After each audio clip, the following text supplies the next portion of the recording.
Oh, hello, diary listeners. Man, it was such a great holiday that I lost all track of time and space. I thought today was Tuesday, but it's not. It's Wednesday. And Rico had to remind me of what day it was. It was pretty shameful. But yeah, it was a great holiday. I hope all of you had a great holiday. I thank you for coming back to hear about part 2 of Mr. Byron Brooks's diary entry, which is so cool. He's performing this New Year's. I wish him a lot of luck. We're dubbing the second half of his diary entry False Confidence or True Success. Enjoy, listeners. Welcome to the Apprenticeship Diaries, where raw meets refined. Let's be real, we're still working on refining. What it took, what it takes, and the stories that are made. Join us as we learn from professionals about how their stories began.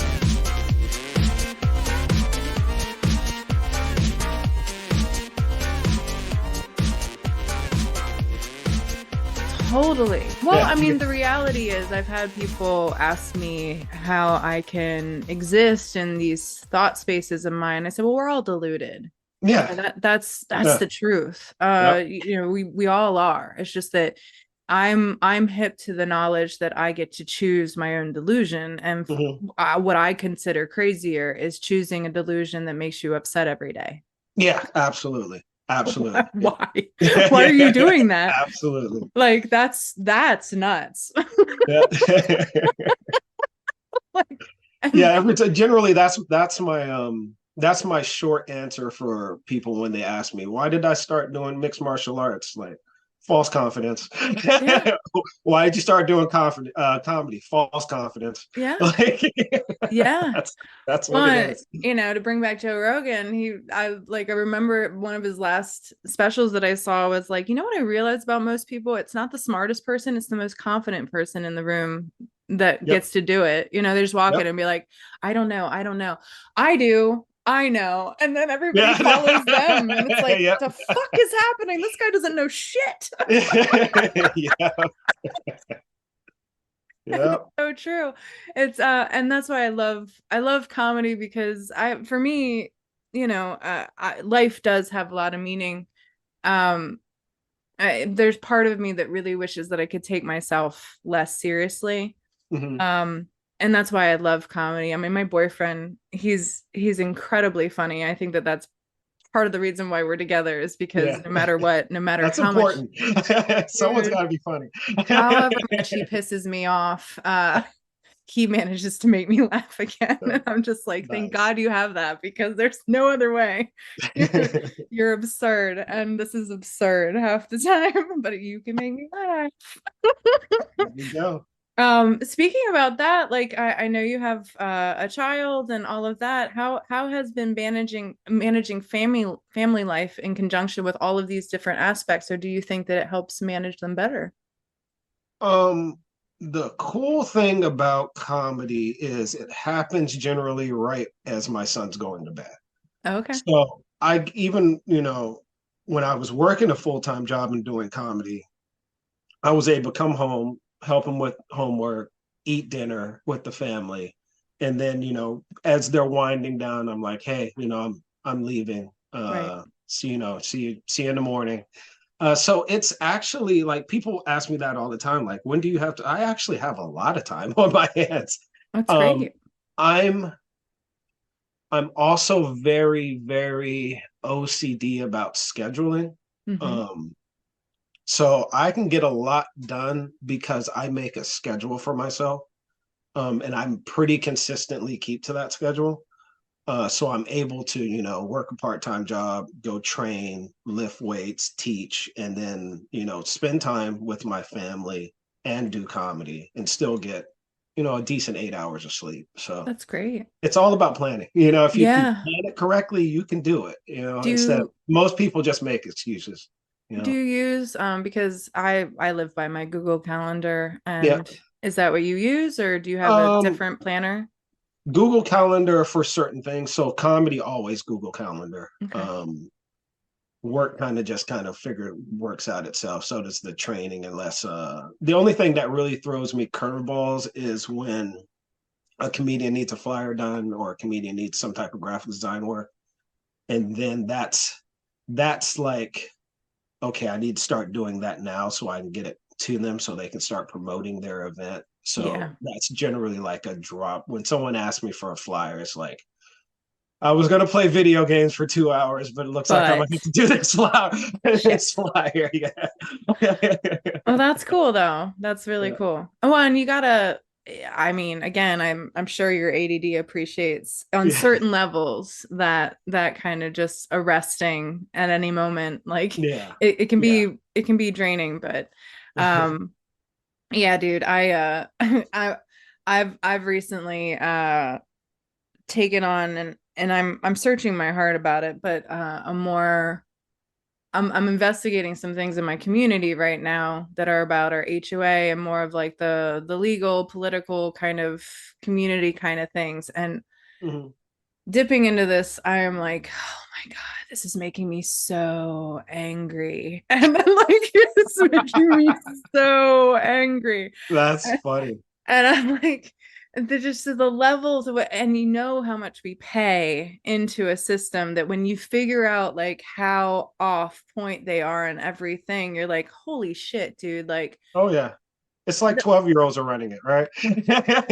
Yeah. With zero excuses as to why they're not getting it done. And you're like, and like you said, you know, like I think that's normal people's like gauge of like efficiency is like a low B.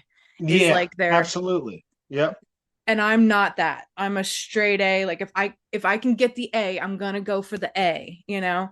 Yeah. And I can't.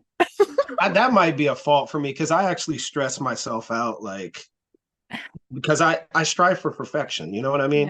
Yeah. Like even like I came off the stage the other day. I had recorded my set. I did not do bad at all. I got a lot of laughs, but when I came back to the green room and guys were like, "Good set," I was like, "That was trash. Like, don't talk to me." I was like, you know what I mean? Because I want everything to be perfect. I don't want a 95% good set. I want 100% good set. You know. So I'm a little hard on myself sometimes. Yeah. Well, I think that's the key to successful people. Yeah. Honestly. And and that's something that I'm glad that you're putting out there, is because, you know, that's the difference between people who climb and people who don't, is the standard they set for themselves. And you know, I deal constantly with very hungry people because the attraction of this podcast is it says apprenticeship. So it pulls in a lot of noobs. And I'm so glad, because that's the caliber of people I wanted to reach, because they're the most hungry and the most passionate, and that's that beautiful time in their phase of life where I don't want them to get discouraged. Like you said, every year's better and better and better. It takes time. You have to keep grinding. You're pretty much always going to feel like you're in mud. You know, like trudging along. Like, am I making any like motions here? Like, what I guess, going back to what you said about it feeling like trash, what do you think was the reason for that? Is it because you're just analyzing all the little things that you know in your head is going wrong? It does. Like, if comedy is so funny. I could tell one joke on a Friday and it absolutely kills the room. I tell that same joke the same way to a different crowd on Saturday and they'll chuckle at it. And that shouldn't bother me, but it does. You know, and it also goes back to like the Zoom thing where I was saying with the guy with the in the underwear. Like, sometimes I'll look out into the crowd and they're laughing, but their body posture isn't saying that they're having a good time. And I might get laughs the whole set, and I'll come off the stage like they hated me. Right. Like, you know what I mean? Like, Yeah. Yeah. yeah, there's a guy sat there the whole time with his arms crossed. Like, what's up with that? You know, and I probably shouldn't be, you There's know, a there's a that great nitpicky about stuff. Yeah. do you like any like self-help books or anything like that? I know it's kind of like that's laughable in itself. Yeah. Yeah. But there's one I I really no, I recommend. haven't, but I probably should be reading some. Yeah. Okay, there's one that it has its own like faith-based things. The one thing that Okay. I've recommended somebody to, they didn't like the kind of, I guess, spiritual aspects of it. Okay. But it was recommended to me because I was having problems with boundaries and communication, and I really needed it. And it's called The Four Agreements by Don Okay. Miguel Ruiz. And Okay. just to kind of give you a preface to think about before you, if you do, I want to give this nugget of truth because first of all, I know Don would love it if I, shouted out his book, but also I'm not giving very much away Mm-hmm. when I talk about the four agreements. You can look them up and get the general gist of them, but the book goes into further depth.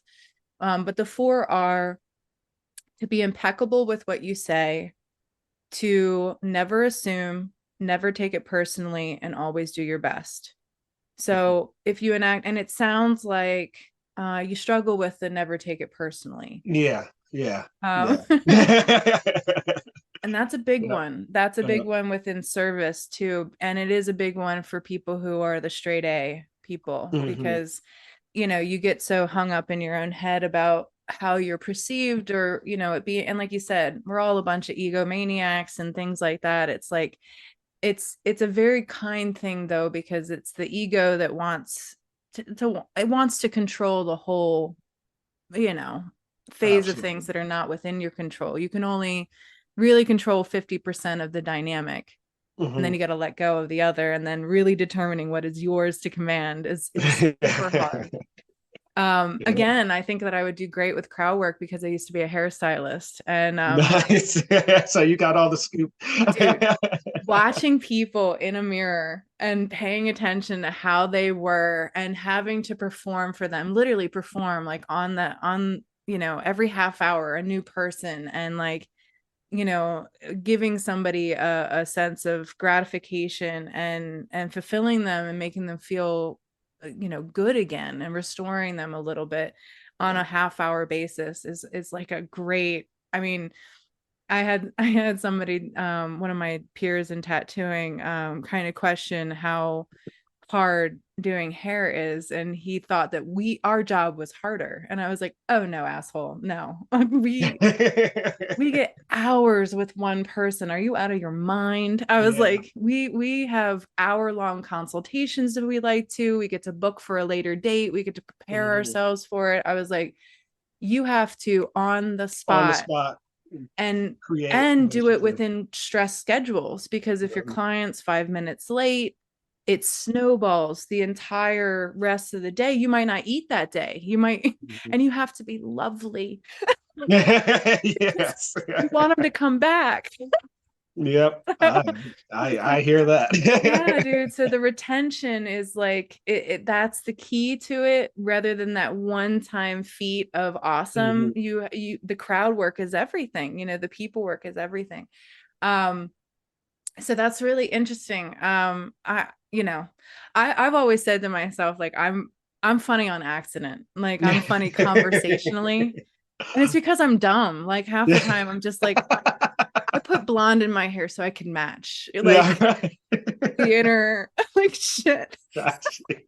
I have a feeling that my comedy would be very self-deprecating. It's like, oh yeah, like, I get that. Yeah, that's my comedy is self-deprecating, Is definitely. it? Yeah.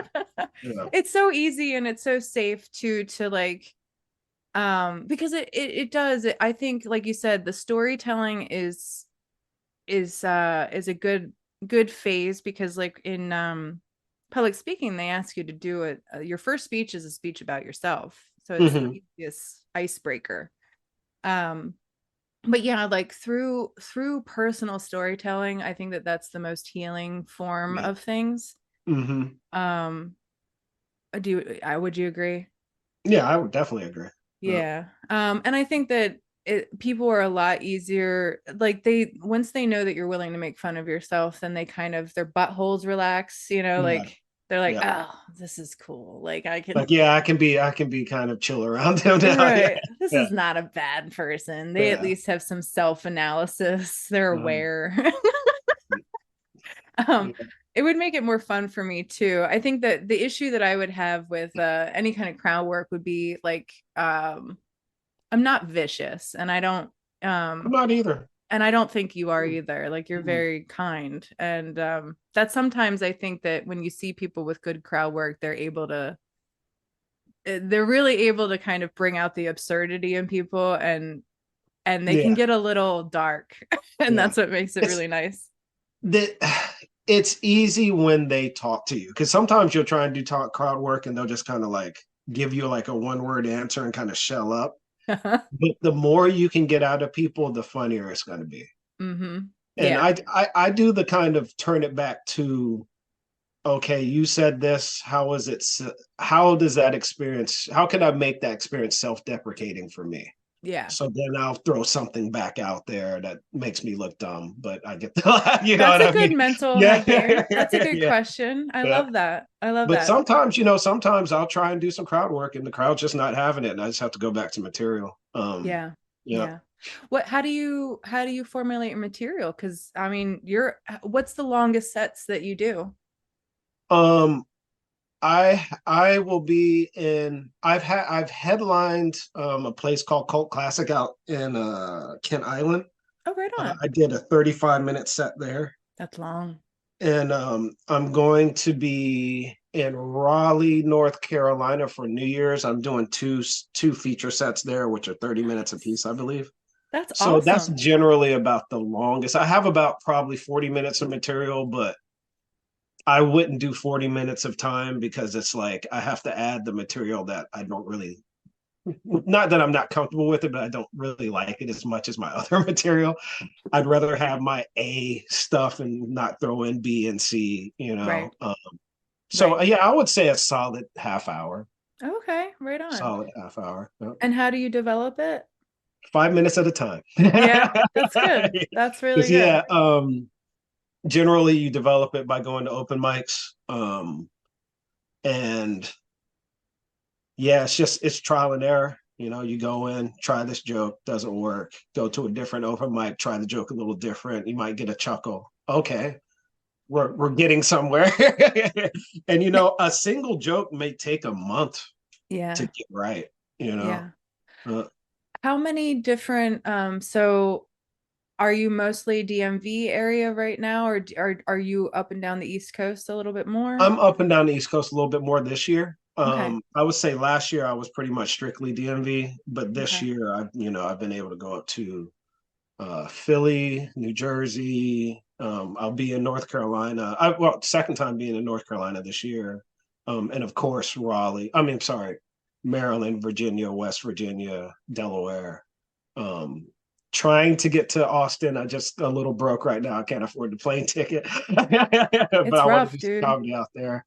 It's Yeah. rough. I mean, I wish people understood that like you're really really lucky if you break even in the beginning. It's really just Oh, you're gonna lose money probably Mhm. the first year or two. Absolutely. Would you Like, say that yeah. 3 years in is about when? Because I tell people all the time within business, the first like 3 years is spending a lot of money to make money, and 3 years in is when you really start seeing a little bit of profit, maybe. Yeah, I would say, yeah. Yeah, you're 3 years. Yeah, it's Yeah. about right. I mean, for some people, maybe a Mhm. little longer, some people a little faster. Yeah. But Yeah. on average, I'd say 3 years is when you start seeing money. Yeah. The second year, well, like I said, I didn't do any shows the first year. The second year when I started doing shows, they were all free. They were 90% free shows, so I didn't get paid. Yeah. So it was just me traveling and getting mic time. That's where you're going to lose money because I have to pay for gas. I got to pay for food. Right. If I had to teach myself that I can't drink every time I go do comedy because that adds up. Even if it's just one beer, okay, it's one beer, but I did comedy 4 times this week. Yeah. That's That's a that's lot. money out of my pie. That's a lot of money.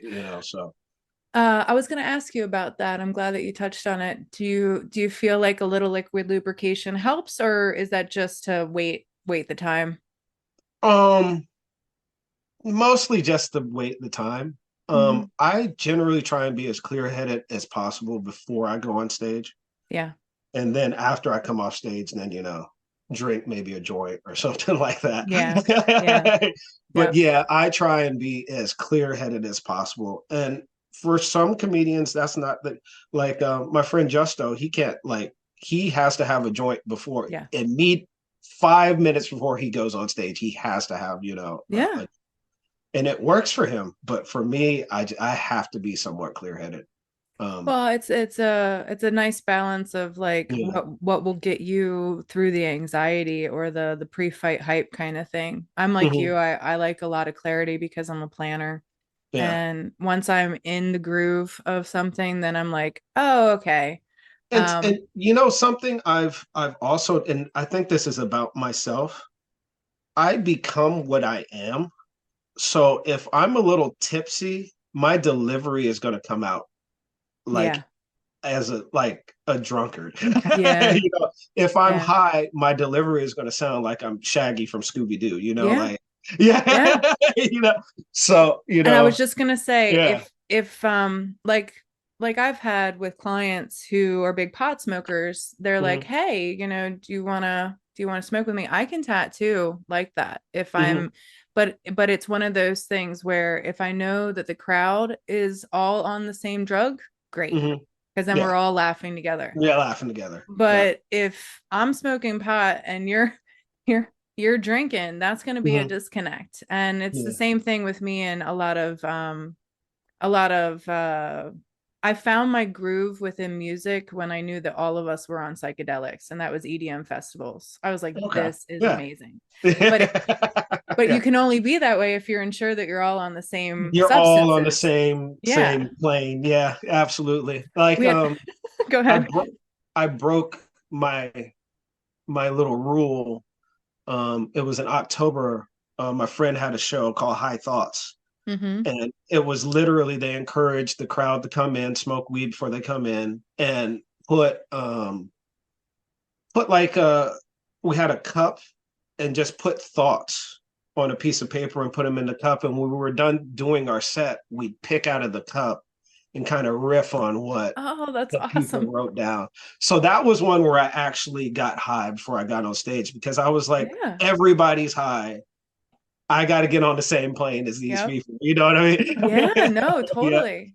Well, and Yeah. that's been the disconnect for me for most punk shows and stuff. Alcohol is like the major thing, and I no matter how When I much, was younger, yeah, but now that it just not takes even too much out of me. Yeah, it not really even. does. I was a little fucking nerd right Hmm. away. Like I knew what I wanted to be like very early on. Honestly, it was Hmm. the saving grace for me in so much of my life was knowing that I wanted to pursue art. If it wrecked my ability to do anything the next day, it was off the table for me. So alcohol, as soon as I experienced my first Yeah. hangover, I was like, "Oh dear Nope, this God, isn't for no. me. Hell to the no. I feel like Uh, crap. I'm uh, like, this is not feasible for me." And now whenever I start, like you said, if I start slurring my words or I start feeling uncontrolled, I yeah, mean, it's I don't time. even, Yeah, yeah, I yes, I'm already done. do it. So if Yeah, I do that more, exactly. I've been punched in the head enough. I don't need to sound like I've been punched anymore. I know, right? Like that's crazy. That's Yeah. crazy. Um, on top of I mean, I guess who are some of your idols in the comedy land, like people that you look up to or that you I'm most glad you admire? told me that because people ask me this all the time, and I like so many people, it's actually hard to come up with like a list. Yeah. But the other day, I really sat down and thought about working comedians. My top three working are Joe Coy, I love Joe Coy. Nate Bargatze.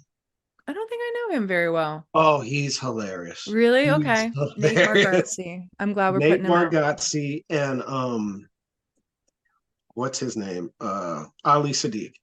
Oh, love Ali. Probably my three favorite working right now. My favorite of all time is Sinbad. Oh, Sinbad's awesome. Yeah, he's the goat to me. Oh yeah. He is, Sinbad. man. I grew up watching Sinbad. He's still funny. Like you can go today, you can go on Netflix and go watch a Sinbad special from 1988, and it's still just as hilarious today. Yes. Like it's he doesn't like some specials. If you go back and watch them, they're relevant to the time that they're in. So a lot of materials is just like dated material. He always talked about stuff that you could talk about 20 years from now and it still be relevant.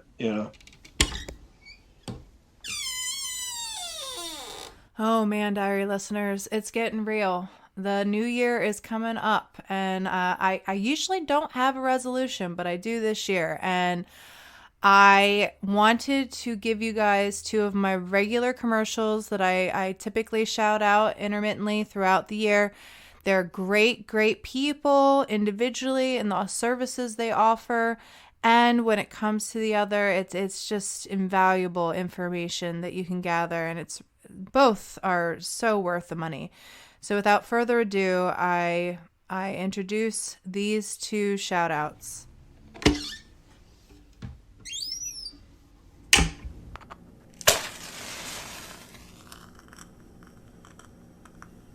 Okay. Part of the mission of this podcast is to share really awesome people with all of you. So go check out Eden Health. This is my friend John Simmons' company. Through it, he does acupuncture, nutrition, microneedling, light therapy, but it doesn't stop there, everyone. He's a wealth of knowledge, and I welcome all of you to meet him, go talk to him, reach out to him. You can find him at EdenHealthMD.com.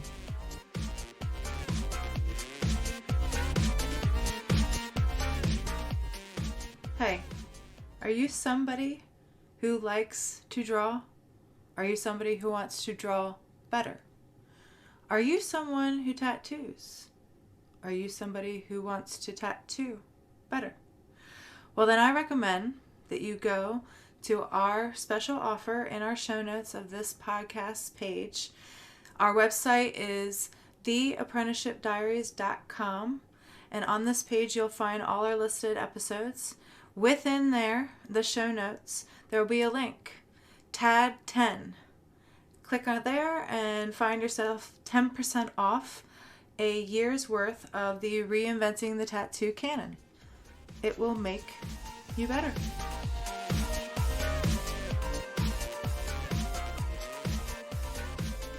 That was the beauty of the 80s and 90s, honestly. Yep. When people talk to me as if I don't know, I'm like, bitch, I grew up in the 90s. Are you? We were all fucking each other. Yeah. We were all getting over our shit, man. Yeah. Something happened to you assholes where you just, your butt's puckered up again. I don't know what happened. Yeah. But we were getting over it. Yeah. Sure were. We were mixing and mingling, man. We were talking to each other. We were coming up with great stuff. I was like, I don't know what y'all are talking about, but the 80s and 90s was a hot spot where everybody was like talking about real things. We were trying to get over our shit, and it carries over.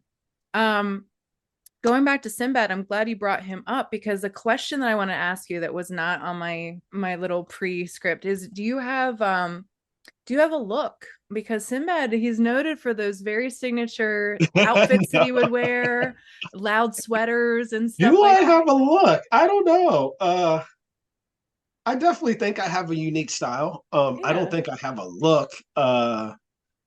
Most of the time I'm going to be probably in the wintertime, I'm either going to have a hoodie or a flannel on. And in the summertime, it's graphic t-shirts pretty much across the board. Yeah. Very cool. Do you have a favorite graphic t-shirt company that you go with, or that you?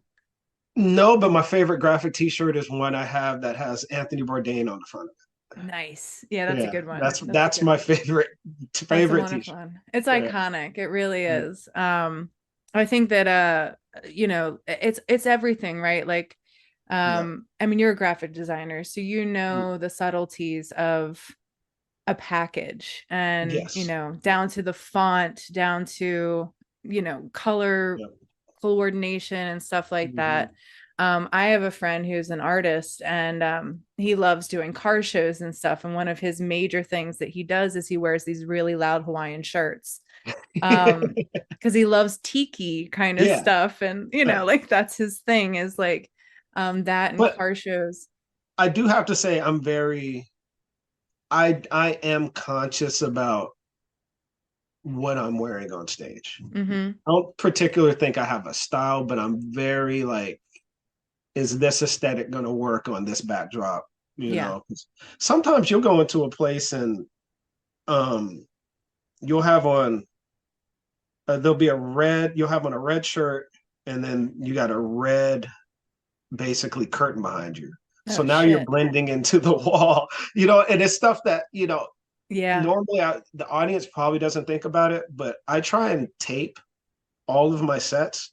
So when I get home and I'm like, I'm invisible, Yeah. like this isn't Well, gonna work. and no joke. I mean, it's a Yeah. factor in my profession too. Like, uh, I just met up at a tattoo convention, and there was a guy teaching us about how to take photographs on different skin tones. And he's like, if you have a darker skin tone, you Mhm. have to have a lighter background. Mhm. And especially the way the camera lens receives that light, it's so important. And same thing with tonalities. If you have a warmer skin tone, you want a cooler background, you want things that can neutralize it a lot more. So those things are very subtle, but they make all the difference in how you Yeah. perform. So yeah, definitely. I definitely think it's a conscious effort of you know I have the assumption that somebody's going to at least take a picture at every show.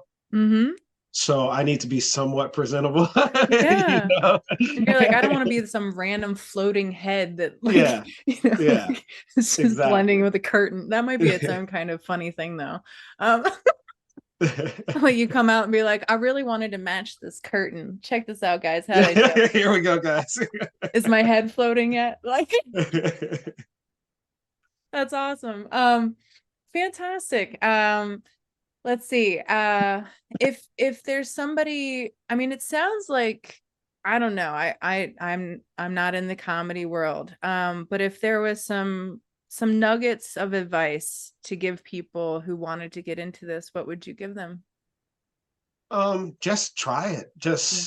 I mean, I could tell you there's a lot of advice I can give to people who are already, Mhm. you know, a year in and they need advice on how to get, shows and things like that. But for somebody who just, wants to try it, just go to an open mic. That's the first step. Mhm. You're going to get 5 minutes. You don't even have to use that 5 minutes. Write three small jokes, you know, spend 3 minutes on stage and get off. But the important things is you got to get behind the mic in front of somebody. You're probably not nine times out of 10, you're probably your first time you're going to do absolutely horrible. But the first time is the hardest. The Right. second time you go up, you're going to be a little less nervous. The third time you go up, you're going to be even a little less nervous. You want to get to a point where even if you're bombing, you're not nervous. I would think it would be a Yeah. gift to bomb right The gift, away. the gift is to bomb. That's when you learn. Yes. Yeah. Yeah. People Because think bombing is a bad thing, but that's where no. you learn. That's how you figure out what jokes are going to work and what reactions are going to work and things like that. Well, even just to compare it to tattooing, my apprentice, her first tattoo was solid, man. Like it was Mm-hmm. really good, very high confidence. And it was on her husband, and Mm-hmm. like your compassionate space that like honored the time that you were going on. He was a Mm-hmm. place where there was not going to be any problem. He had vowed to love her forever. He Yeah. had a collection of first tattoos that he really, really was passionate about having the first tattoo. Mm-hmm. So it was a very kind space. And then after that, I had her tattoo herself. And holy shit, Different. she freaked the fuck out. And she's like looking up, because like at one point we like realized that she was looking over her own leg and she couldn't see. It was casting a shadow over her limb Oh. and she couldn't see. So I had to like strap a headlamp to her. And like she looks up from this headlamp and she's like, I'm humbled. And I was like, and my boss at this point had to like come in and he was very goofy Yeah. and he like did this deep squat and he's like, you got to learn to breathe through your butthole. And like Mhm. he Yeah. had to like shake off everything, but she was like super fucking freaked out after that. And it was because she had such a good first one that we like really celebrated. You know, we went out to dinner afterwards and I was like, oh, you know, you've graduated and in Mhm. retrospect, it would have been better if she had, you know, felt the heat. Gotcha. Gotcha. Because it only got worse after that with like clients and herself. And I didn't get it because like when I tattooed myself, first of all, I don't, my Mhm. body, I came out the gate like disappointed. So Yeah. I was like, fuck Gotcha. it, you know, like Yeah. we'll put stickers all over this bitch. You know, people talk about you would never put a sticker on a Maserati. I was like, well, how I guess not, but that's not what I was given, man. I was given a fucking Civic, a Honda Civic right out the gate. So I'm putting stickers all over it. Mhm. Um And I guess another word of advice I would say is it's going to be discouraging out of the gate. yeah. Like out of the gate, it's going to be discouraging. It's going to be discouraging for a little while, but then you're going to get to a place where it's like, I'm having the best time of my life. Yeah. I'm meeting a bunch of new people. I'm meeting people I thought I'd never meet before. Mm-hmm. I'm making large crowds laugh. It's a really good feeling. So, you got to go to open mics. They're some of the worst places in the world, but they're a necessity. And at some point, you're going to get to a point where your writing is going to get consistent, Mm-hmm. where you don't really need to go to open mics. You can use free shows as kind of an open mic, or you can become a regular at a comedy club like I do. Mondays and Tuesdays. Yeah. It's a showcase, but I'm using that to half of it'll be old material, half of it'll be new material because Right. that's my workout space now. Mm-hmm. So yeah, just getting past that open mic phase, it's going to be discouraging, it's going to be hard, but once you get past it, you're going to have the time of your life. It's Um, patience. Got to do have you, patience. yeah. Yeah. Do you I mean, was there things that really helped you get out of that headspace? I mean, you do BJJ and things Mhm. like that, so I'm sure those are, you know, things that That would, reattone you. to be honest, that's the number one thing I started doing. Let's see, June will be 15 years at ground control. So I started doing comedy 9 years in, Mm-hmm. and I knew where I was at 9 years. Um, you know, and they always said, in Brazilian Jiu Jitsu, they always say the average person gets their black belt in 15 years. Right. So I took that as the same thing for comedy. Like, I'm going to develop, and I'm not really going to get my black belt to comedy until, I'm 15, 20 years in. Right. So I just need to enjoy the ride until I get there. You know what I Absolutely. mean? Yep. And I think if I hadn't been in jujitsu and mixed martial arts, I probably would have quit comedy, to be Yeah. honest. But Yeah. I know from firsthand experience, when you show up and you put in the repetitions, you're going to get better and opportunities are going to present themselves. You Yep. just got to be patient. Yep. And like I said, I still get discouraged because, Oh, there's guys who, I've been doing this for 6 years. There's guys who've been doing it for 3 years and are on tour with guys from Saturday Night Live. You know what I mean? yeah, dude. So I get a little Yeah. discouraged, but then I go back. I'm not a black belt yet. I need to I Yeah. need And to just take my time, put in my reps, and I'll get to where I'm going as long as I yeah. don't give up. Well, and then no matter what, as long as you're pursuing something that you really love to do, I mean, I think that's the key, right? Like Yeah. at any point, if you know, God says, you know, you don't get another day. I did Mhm. everything I could up until that day to do what I Mhm. felt I needed to do. And also, I'll state this: way harder for women. Yeah. Oh no, I Comedy, comedy is a 100%. boys' club. It definitely is a boys' club. What do you think that is? I have my own philosophy, but I don't know. I really don't know. There's a ton of funny women out there. Um, do you want to know why I think it is? yeah, why do you think? That's a good question. I think, and I've experienced this in leadership, Hmm. no matter what anybody says Hmm. about girls are the same as boys and blah blah blah, I think that women listen to men better, and I think women and men listen to men better. And I also think that in a space that men see women, they don't want to laugh at women. They want to be attracted by women. Hmm. They want to be validated by women, but they don't want a woman. To make them laugh. No, Yeah. no. Like sincerely, I think that because it's the space that a woman has to go to Hmm. in order to get those laughs, it's a lot more comfortable for men to feel that way because I think men don't want to think that think that a woman has gone there because it wrecks our reputation. It wrecks the place that we, you know, as a mother, as Hmm. a nurturer, as a caretaker. And I think that unveiling that is very upsetting to men because it wrecks their illusion of us that helps Yeah. them. Yeah. Well, and with other women, that competition, man, it's like on fucking,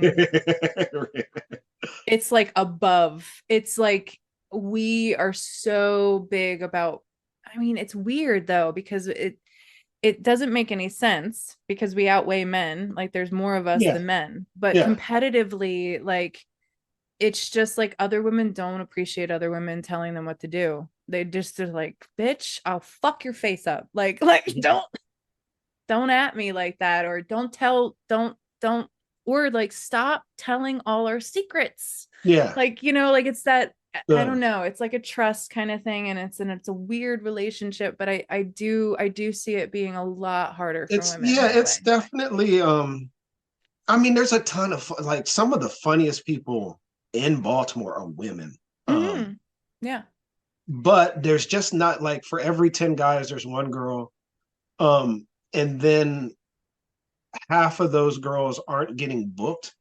And to be honest with you, and I've heard female comedians say this, they're just not really aggressive enough about approaching bookers Mm-hmm. to where it's like women will come up to me, it's like, how do I get this? And I asked. Yeah, I yeah. sent them an email, you know what I mean? It's like, oh, you You gotta gotta be ask. hungry. They're Yeah. not gonna come to you. Yeah. And you When and also you gotta have thick skin because every five people I ask, four of them say no. mm-hmm. You got to get used to Yeah. guys being like, we already got enough comedians, or them not even, Right. you ask them, hey, is there a show, and they don't even respond to you sometimes. You bring Yeah. up another good Yeah. point because that's the Yeah. constant thing in the I wage don't think gap. women Yeah. handle that as Yeah. well as men do. We don't ask Yeah. for enough raises, we don't Yeah. ask for enough acknowledgement for the things that we actually bring to the table. Hmm. And I also think that men are willing to get a little more crazy too Yeah. because you know Absolutely. they're willing to stay up later, they're willing to put their bodies through, I think, a more rigorous, Hmm. which is probably why we last longer Yeah, usually. it's true. It's because we Probably don't, true. we're like, no, fuck that. I'm not doing that. That's dumb. But that's what pushes you, is if you're willing to leverage sanity and your own health a lot of the times, that'll scale you really fast. And I do think that that's something that women are like, yeah. So yeah, my advice for women who are looking to get in comedy, same thing as before, go to an open mic, write a little bit Mm-hmm. of material, but also you're going to have to be more aggressive Yeah. than you probably naturally are. You're going to have to take more chances than the guy next to you, you know. Do you think it But you'll still helps? get there. Yeah. I wonder if it helps. Like, I don't know how much visuals make a difference, but I do think that the reason why I love like Eliza Schlesinger, for example, is because she's so physical in her comedy, Yeah. and Yep. she's able to do voices, and I mean She's dynamic. She can do a little bit of everything. Yeah. the physical expressions that Yep. she has. I mean, my God, it's like so interactive with the crowd. Mm-hmm. And so I would think that that helps women a lot more too, is if they're able to be a little bit more dynamic on multiple levels of their comedy, unless Yeah, the and just being material. able to show confidence up on stage as well. Yeah. You can't, you can't. You have the microphone. This is your show. You can't take shit from anybody. You Yeah. know what I mean? Yeah. So you got to Yeah. have that confidence when you have that microphone in your head. True. Yeah. True. That's awesome. Do you I guess I think we've gone like naturally through like a whole thing. We've done like a good solid hour and a half here. Oh, nice. It's nice, right? I mean, so Yeah. I think there was some nuggets even in here that you might like, wow, this is cool. Yeah. I'm gonna have to listen to this back. Yeah, I'm gonna share everything with you. Don't Oh, you worry. awesome. You can pull whatever you want from it, and use it. You might have some really nice crowd nuggets there. Good. Good. Good. Um, is there anything closing that you want to say? I mean, let people have attention to how best if they want to work with you. How can they get in touch with you? What's the best line of communication? Always follow me on Byron Brooks Comedy on Instagram. Okay. I don't just say that for you to follow me. A lot of these bookers are looking at how many followers you have to get shows. So any comedian, doesn't matter what tier comedian they are, if you want to support them, follow them on social media. Okay. Um, also, if you're in North Carolina New Year's Eve, I'll be featuring 2 shows there at Goodnight's Comedy Club. And most importantly, just support all of your local artists, whether it's comedy, art, music, any type of art. Just support, just come out and support us. Come, you can like my flyers as much as you want. You can share them, but come out to the show. That's Okay. really how you support. Yeah. All right. And I go get a might. tattoo from Amy.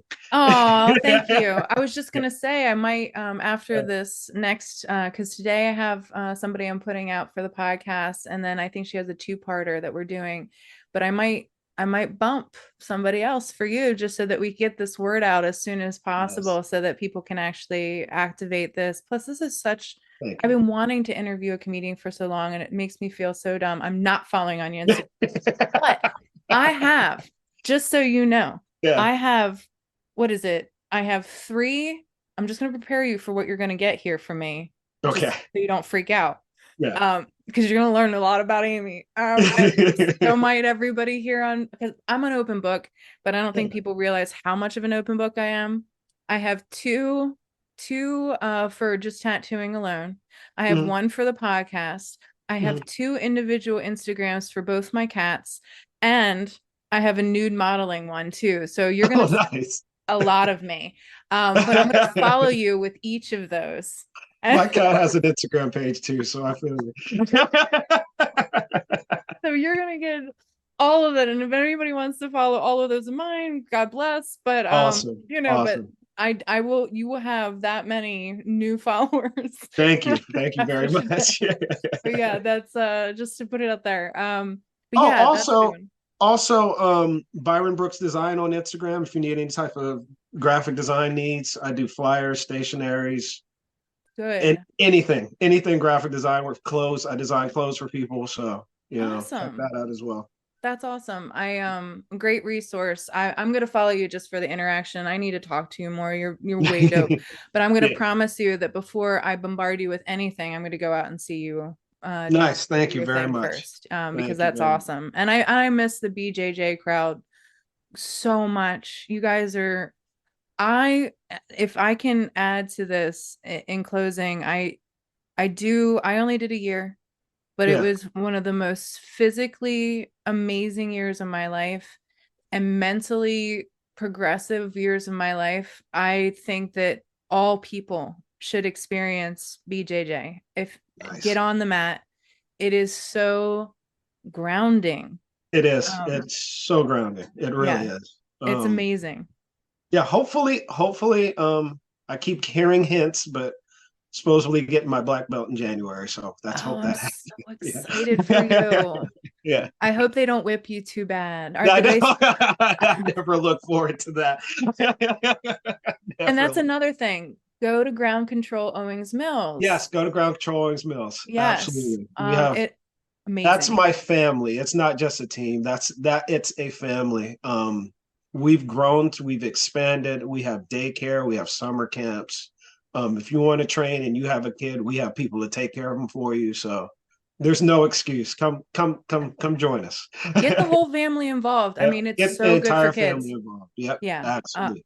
And that's what I knew about that too, is that the people who work with the kids are incredible. Hmm. But thank you so much for No this. problem. You are Thank you. amazing. I'm Absolutely. excited to go see you. Thank you. Thank you. Thank you. Awesome. Well, have a great holiday You too. season, and I'm gonna wish you all the best for this New Year's and everything. I'm sure there's a lot of awesome stuff ahead, but thank Cool. you. Thank Yeah. you. Appreciate it. All right, diary listeners. You heard it. You heard it all. What it takes. Either get on the mat, get on the stage, do the thing that you've been terrified to do, because quite frankly, that's what it takes, man. And who better to deliver that message to us than Byron?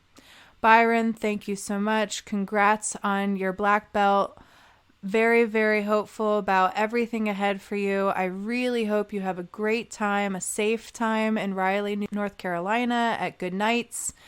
I hope it's an awesome show. You have a great time.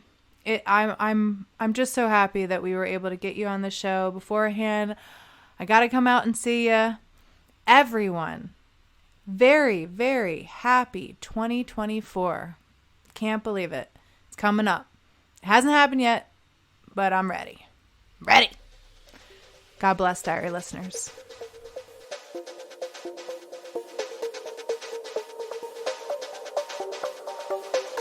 Thanks for listening. You can find the Apprenticeship Diaries on Twitter, Facebook, and Instagram. Our IG is _apprenticeship_diaries. If you would like to offer constructive criticism or an interview, drop us an email at theapprenticeshipdiaries@gmail.com. We look forward to hearing from our listeners.